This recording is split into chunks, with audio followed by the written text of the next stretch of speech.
Okay, good afternoon. It's a few minutes after 1. We'd like to get started here. Thank you, everybody, for joining.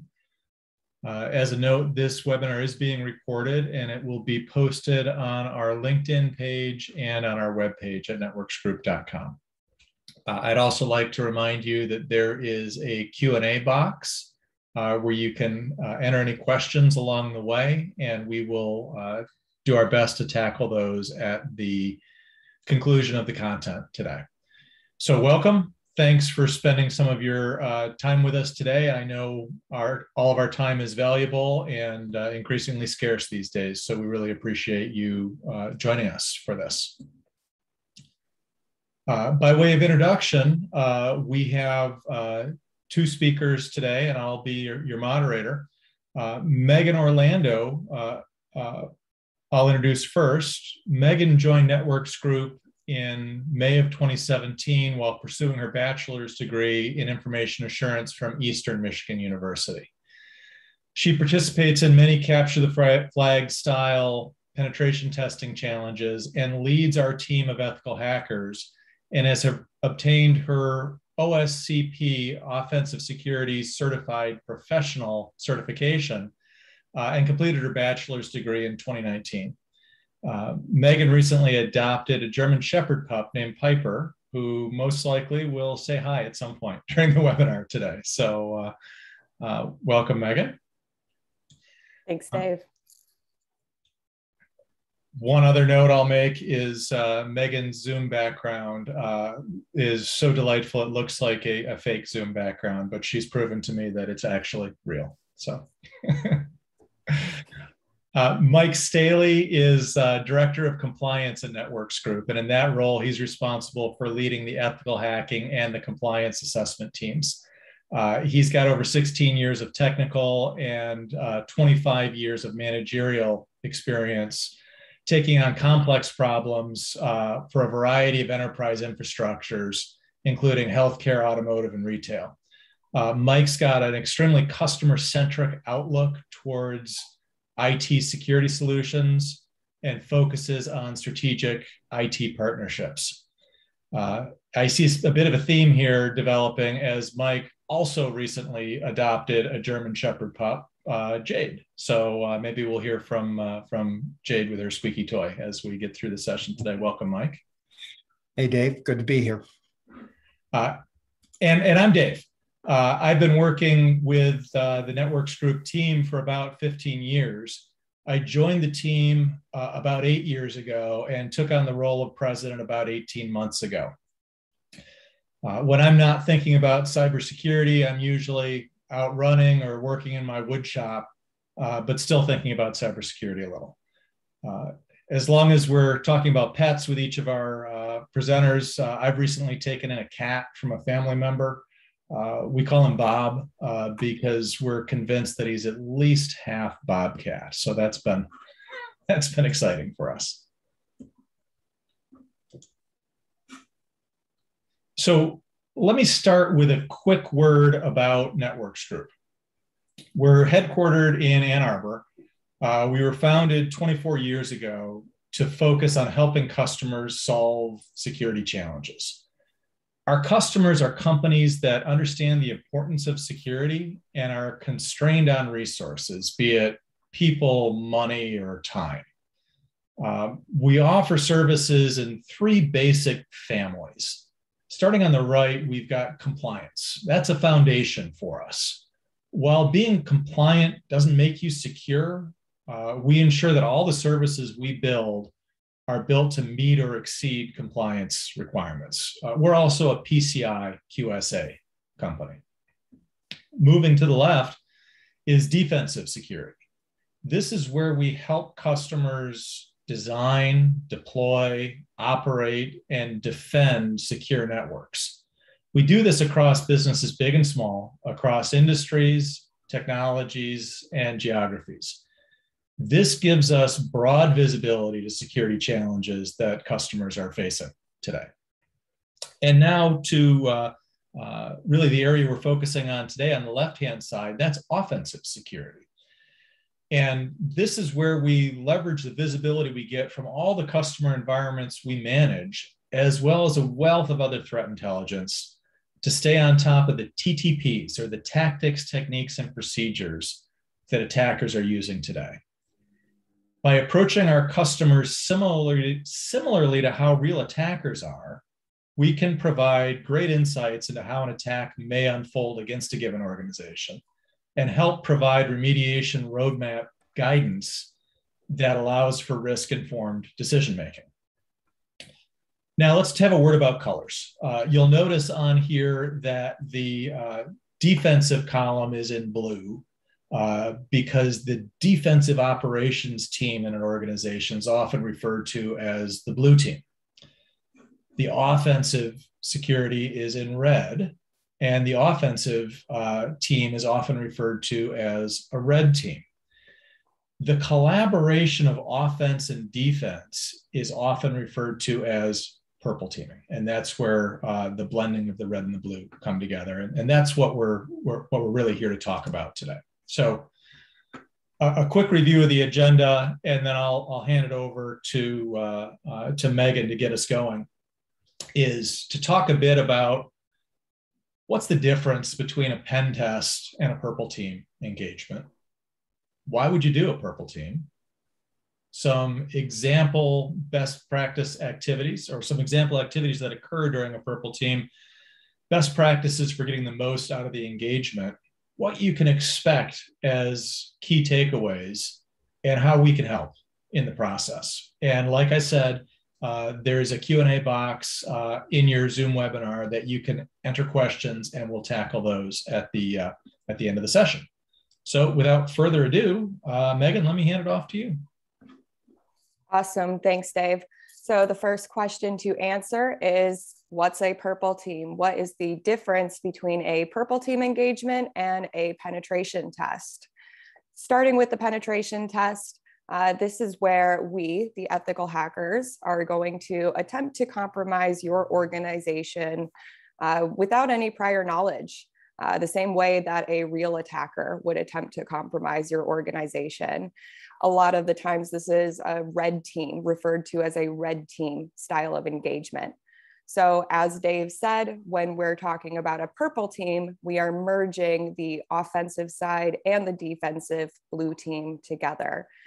We do this collaboratively. During a purple team, the idea is to have a hacker inside your network firing off attacks, but telling you that it's going on, giving you those timestamps, letting you know what attacks are being run so that you can start to fine-tune your detection capabilities.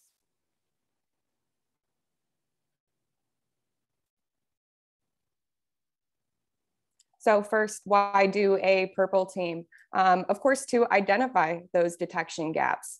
You don't know what you don't know. So especially if you've changed detection mechanisms, if you've recently implemented a new SIEM, it's a good idea to go in and find out what you can and cannot identify. The positive thing about a purple team is you can tune detection in real time. I can fire an attack and you can say, Megan, we did not see that, but we think we know how to fix it. We think we know how to tweak our systems so that we could detect that.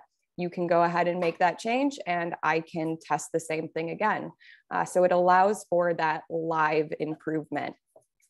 And of course, along the way, we hope that you'll learn a lot about the attacks that we're conducting. We will let you see our screens. We'll show you exactly what we're doing, and we'll tell you why we're choosing these attacks to target your organization. With a purple team, we want as many people on this engagement as it makes sense to have. Anybody who is involved in your security and infrastructure. And this can really lend itself to defensive team building. It gets everybody together with a common goal, which can just be improvement.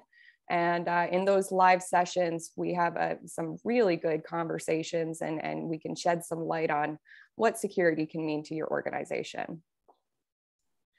So Megan, I'm glad you make this point, because one of the things that we often say is, and it's going to sound a little bit cheesy, but security is a team sport.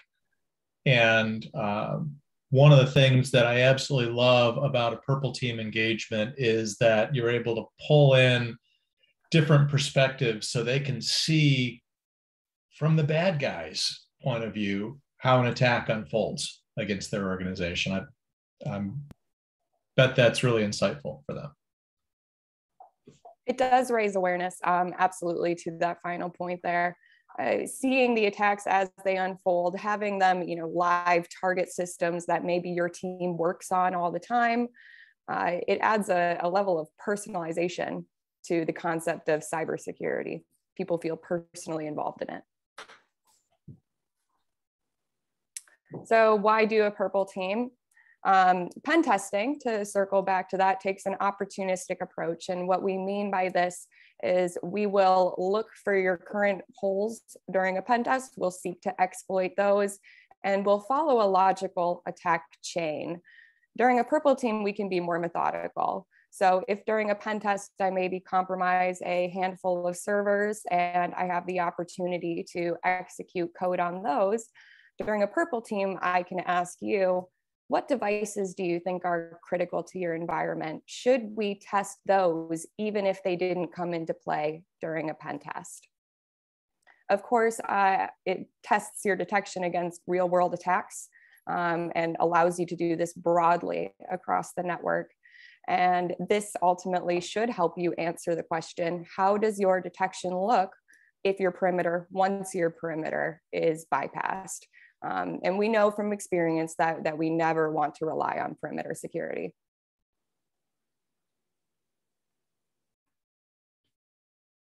And part of one of the biggest things for team collaboration here is you get to see our magic. We will, during a purple team engagement, show you the tools that we're using to enumerate and attack your network. We'll show you our screens. If you have the interest and the ability to, we will even teach you how to run some of those tools yourself so that you can do kind of what we do. You get to see what we see while attacking your network, which can be an entirely different perspective than what you may be used to coming across on the day-to-day. And ultimately, that answers, how do you look to an attacker? And our hope is that when you walk away from a purple team engagement, you have a much better understanding of the practical ways that an attacker is going to go after your organization. Megan, give us a couple of examples of what you've experienced during a purple team engagement with the other people, the participants. What are some of the responses that you get from them being actually able to see the attack unfolding and being able to track it in real time? Yeah, so the truth is that hacking is pretty cool. At least I think it's pretty cool. A lot of the times when we're showing organizations these attacks and they're seeing our screens, they're seeing it unfold in real time, they get a glint in their eyes. They're like, oh my gosh, I didn't realize that that's what it looked like. Sometimes it's, oh my gosh, I didn't realize how easy that was for you to do. And all of that lends itself to better security awareness and more of an interest in preventing this kind of stuff from happening. So I will certainly discuss some specific examples over the next slide or two here, some of the tools that we really like to show, some of the examples there. But our number one goal is to get you engaged in to make you care about this stuff.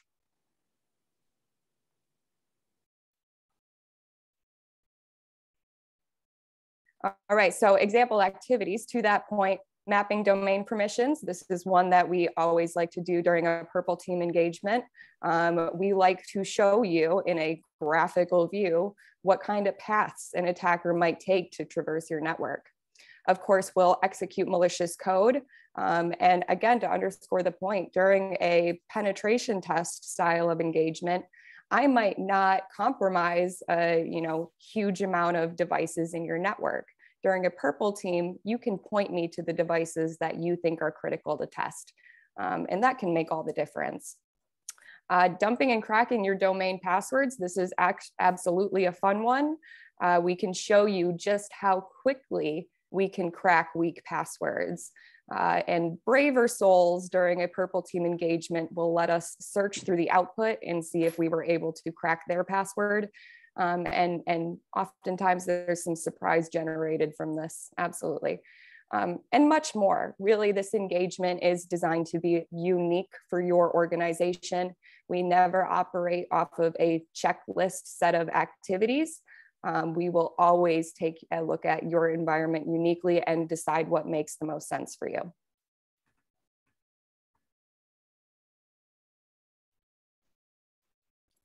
So best practices, this is really how to get the most value out of a purple team engagement.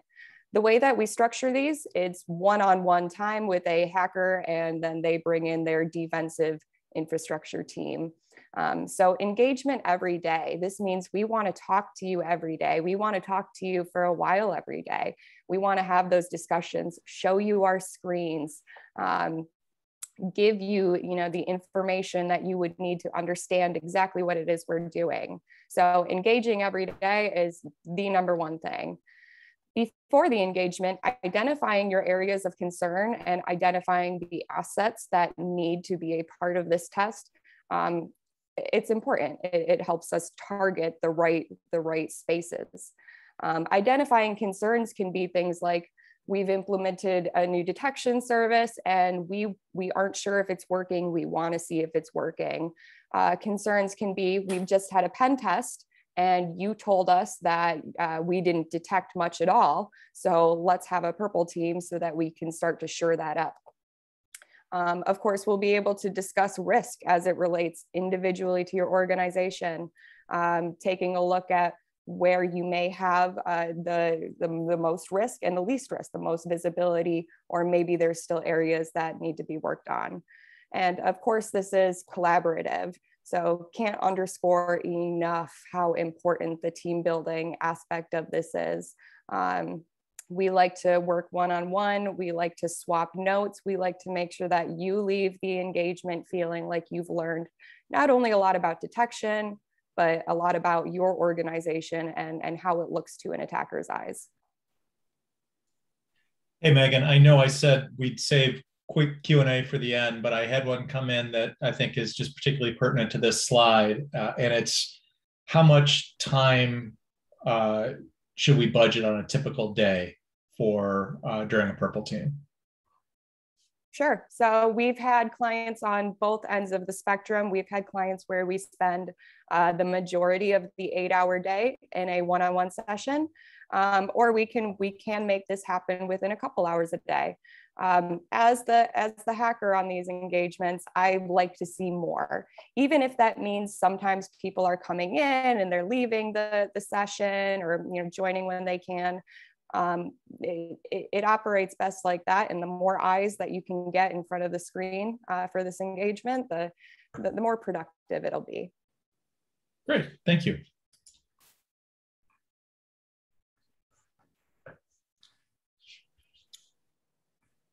Okay, taking it the next step here. Some of the key takeaways. What Megan's outlined earlier is live working sessions.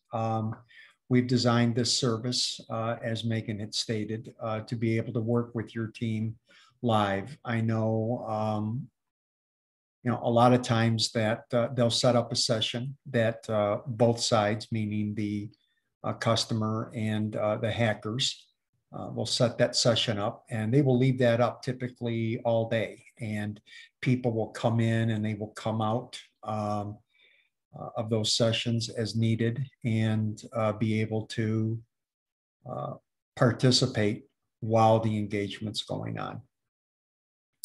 Also, at the conclusion of the engagement, you'll receive a report detailing the attacks and your detection status with recommendations. For example, we had one recently where it was an Azure during the engagement, and people were not able to detect some of the activity for that. And we noted that, and we also made the recommendations to be able to, close the loop on that. And again, the key takeaway here is running the attack seeing if the detection systems that are in place can see that attack, and if they cannot, go back and figure out, what was going on. So were the logs incorrectly configured, or, were the key logs for this particular alert not even available to the alerting system, or was it simply a configuration on the alerting system? So the gamut there of why a detection system won't pick up an attack, having the ability to go through the whole process step by step, seeing how the attack unfolds is invaluable, and it really supercharges and helps people that are trying to tune and detect their systems. And then during the engagement, any additional vulnerabilities that we discovered, for example, unpatched systems along the way that weren't typically caught in prior pen test, or some type of other vulnerability that wasn't detected in a pen test was picked up in a purple test. That's added to the report as well. So as we stated earlier at the beginning of this, penetration testing happens in the shadows, and there's limited team awareness. As a matter of fact, during the engagement or the start of a penetration test engagement, we advise the customer to keep knowledge of the pen test just very limited and to a select few. We feel that by doing this mimics real world activity, or what a real attacker would do against your network. On the flip side, Purple Team brings visibility to a broader team. So it includes anyone who has a role in infrastructure. So in prior engagements, what we've had and customers that we've worked with is, we found out after the engagement that the leaders of these particular departments on the defensive side that were trying to build a security program, by doing a Purple Team and seeing the attacks, seeing how attacks are constructed, they were actually able to bring in their administrative people, and they were actually able to bring in their network team. And together, they could see how an attack unfolded and how it could be detected. And being able to bring that team together and then have them have, a good concept of what's going on, it got them excited. And they understood the importance of being able to detect, and then being able to, merge the different departments together, where it was administrative, whether it was networking with, routing, and whatever needed to happen to be able to get a detection posture in place. So it's been a great team builder from that standpoint. Mike, yes, and this can be to you or Megan, when we think about the team that's involved from the client side in these, you've talked about a number of technical roles. Do you see an advantage of including non-technical or business leaders in this session at all? Megan, you can wrap up on the backside of me, but I'll go first with that. Absolutely, because having people, for example, that are part of the decision-making process in, let's say, piecing together a detection system, and then being able to assist the people that are trying to increase the security. They're able to take the results of this and go back and show their management that, what they're doing, what they're trying to implement in security is working. So it gives the people not only tasked with making the security happen, it also shows management that these teams are achieving a goal for security. Yeah, I'm going to piggyback off of that. Absolutely good to have people with eyes on the engagement beyond just your defensive team, your network administrators, et cetera. Couple that come to mind, people who are responsible for policies, any leadership team who might have a say in how defense goes forward. The way a purple team is, well, I'll start by saying a pen test can often feel kind of nebulous. The results of it may not mean the same thing to everybody. Not everybody can go through a penetration test report and really say, wow, this is significant. Often the ethical hacking findings don't really mean something to a lot of people until they see it in action or until it affects them personally. And a purple team is a great way to short circuit that, to get everybody involved. Something like the password cracking. If people who are maybe not involved in your infrastructure or defense setups see their passwords getting cracked in live time, they're more likely to go back and never use a weak password again. And that's just the simple answer. But policy people, executives, your infrastructure folks, your defensive folks, purple teaming is a great place to have a meeting of the minds, so to speak. Absolutely. And, the last point that we want to make under the team building is the generate interest factor. So, everybody's working towards a common goal. To quote Dave Howard, he has a great saying when he's talking with, customers about a penetration test. And when we do a penetration test and then we present the results, sometimes it can be a bit of what Dave calls a gut punch. And it's not meant to single out any one particular person or any one particular group, but it's meant to identify, where there are holes in their particular security at that particular time. Where a purple team is bringing those people or bringing everybody together for a common interest. So, typically network people don't really relish the fact of having a penetration test because there are things that they may find that they weren't aware of. They've got to go back. We don't want to try and single out any one particular person, but it just kind of doesn't rub them the wrong way, but they're like, they're not a big fan of penetration tests. And we understand why. But we're the purple team, and when you include them and they actually see some of the attacks, or they see how a penetration tester formulates an attack, the path they may take, and they can see it in real working time, it completely turns their thinking around and they can see what's going on. So it's, to quote Megan, it's not something that's nebulous. You can actually see how it's constructed and what the flow through is. And when people are part of the solution and they're all working together, you're going to get a greater acceptance on security throughout all of the organization.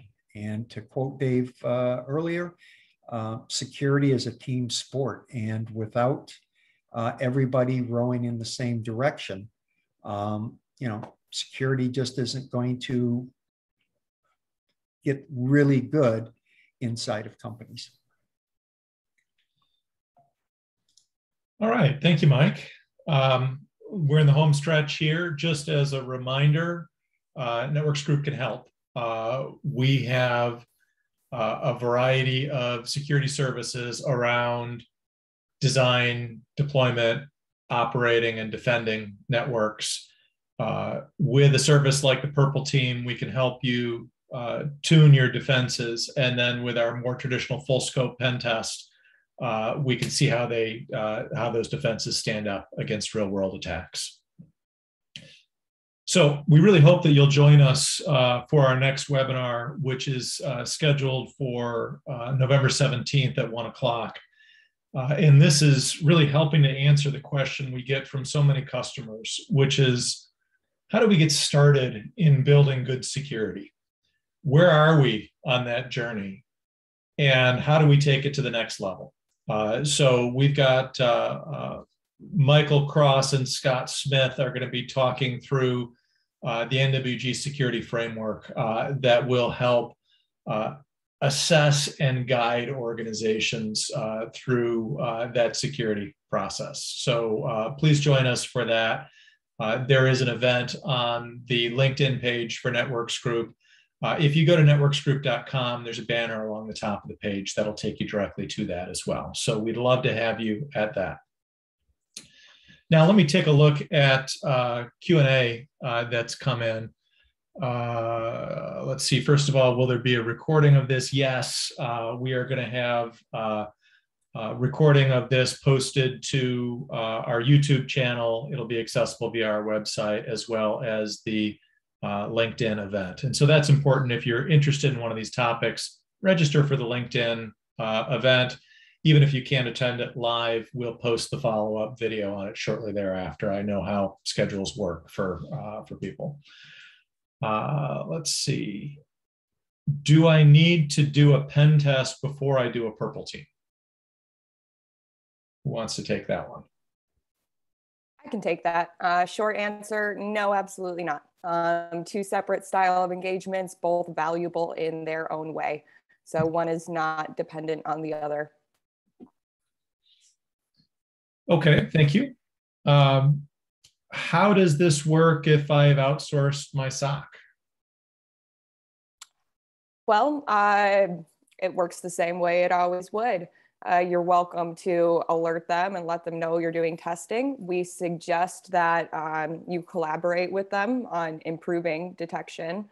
One of the things we find on a lot of purple team engagements is areas where the organization thought they should be detecting an activity, but they weren't. And sometimes that's related to the third party, and further investigation needs to be, conducted. Why is this happening? So it doesn't make a difference to our eyes if you're in-house detecting or if you've got a third-party SOC. But the more collaboration, the better. Okay, next on the list here, and reminder that you've got the Q&A field if you've got any burning questions. Otherwise, you can reach out to us at this contact information at any time. Is it the same resources at Networks Group that do the pen tests that work on the purple team? Yes, it is our ethical hacking team. And we wouldn't want it to be anybody else. It should be a hacker behind the keyboard working with your defensive team to make it a purple engagement. Great. Let's see, is there any documentation generated from the purple team exercise that can be shared with others who weren't able to attend? So what does the output look like? The output from the purple team engagement? Yeah. So we generate a report that will detail all of the activities we took and the detection status at the end of the engagement. Oftentimes during a purple team, improvements are made in detection kind of live, right? So we always tell you where you stand at the conclusion of the engagement. We do include any vulnerabilities that were discovered. So sometimes during a purple team, we find an issue with the network, we find a vulnerability, but rather than trying to detect it, we'll tell you this is actually something that needs to just get fixed. So we include those details as well. If you do a purple team with us though, we are always available for follow-ups. We are always welcome to answer questions, whether they come up the next day or weeks and weeks and weeks later. So by no means, but yes, there is a report that is generated and that should be sufficient information to anybody who wants a summary of the activities that took place. Absolutely. And to add to that, Megan, as well, is what we'll do for the engagement is we set up a secure file sharing system that has two-factor authentication. And obviously, the point of contact for the engagement has access to this two-factor authentication system, but Once that report is loaded up to there, they can share that report with whomever they want. A lot of times what we've seen is, they went back to the report weeks after the initial engagement when they were working with their defensive team to be able to make sure that, what they tuned was still capable and still working properly. So that's a great question. Yes, we can share the report. Great. I think that looks like all the questions that we've got. Thank you, Megan, and thank you, Mike. Just one point I want to really emphasize that Megan made a minute ago about communication during and after the fact. That goes into our sort of core philosophies of all the security services that we provide, and it's about providing security that matters. The point of this is less about proving what systems we can bypass, proving what data we can get access to. And the point is much more so about helping you understand so you can actually improve your security. And so that means active communication during and after the engagement. And we love doing that. So please don't be shy as you're working with us. Any final thoughts from Megan or Mike before we wrap up for today? Yeah, there's one right here. We had a chat come in from one of the attendees. Would it be fair to say purple teaming is more about running tools versus getting into the network? Yeah, I'm going to throw that one over to Megan since she's the technical subject matter expert here. I wouldn't say it's about running tools, but it's about generating alerts, right? So oftentimes that goes hand in hand, but it's not just about focusing on, okay, what is the tool set we're using? We're taking a look at your devices and saying, what are the entrance points? What are the spots where, we would want to start making noise? So what our goal is to generate actionable alerts, so that you can go into your systems and say, am I getting that data, right? So we will run tools that we know will generate certain types of traffic, and we'll say, this is what we're asking you to look for. I hope that answers the question. Anything to add, Mike? No, you pretty much covered it well. The last thing that I'd like to add is by developing these types of services, both penetration testing and purple teaming.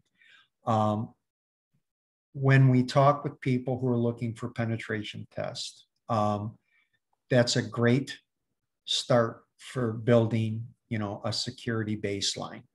But even for penetration test, we always tell people the best way that you can also help to protect yourself is to be able to detect any attacks that are happening in your network.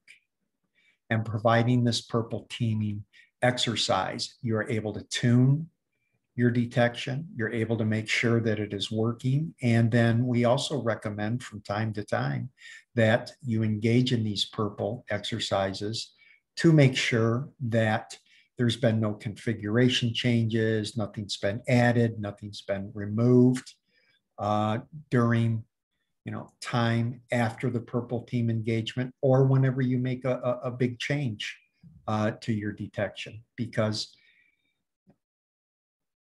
given enough time, given enough effort, and given enough energy, pretty much anybody can hack into a network. The key here is, and to help customers understand and be able to protect themselves, is to be able to detect that attack going on. And if you can detect that attack going on, you can give yourself a fighting chance. And to be able to detect that, you have to have good systems in place. They have to be configured properly, and they have to be producing accurate results. And by doing a purple team exercise, you get a chance to do that before you're trying to figure out if it's live or if it's Memorex, as we say. So you were going there. Yeah. We had one more question come in, and that's to the frequency. How often should an organization do a purple team? Is that an annual experience? Annual, or when major changes are made, or other concerns are identified, right?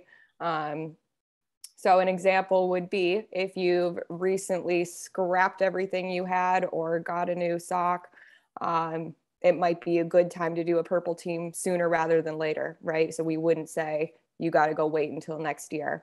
But annual with both pen testing and purple teaming is typically a working structure for most of our clients. Makes sense. Thank you. Or another time would be is if you're if you have detection in place and you're making major network changes, or you're swapping out certain technologies. For example, different types of servers or different types of software or applications. So anything that's been changed, that's key critical infrastructure to you, you want to make sure that you've got your detection configured properly. Because a lot of times what we found is, you can have good detection in place, but it may not be getting the right logs, or it may not be seeing the proper attack path or the particular tool that was being used. There's a multitude of reasons there. So anytime you're making big network changes, anytime that you want to make sure that your detection isn't getting stale and it's not working, is a good opportunity to be able to do that as well. That's a really key point, and a good one for us to wrap up on here, Mike, is about your detection getting stale. We talk to customers on a regular basis that their networks are quite organic. There's lots of changes happening in their environment over time, and they may not be having it top of mind to ensure that their detection system is keeping up with that. They moved it, added a new domain controller, or swapped out their endpoint security software and didn't feed the new one to their detection system, but had a false sense of security because they're paying for a detection system.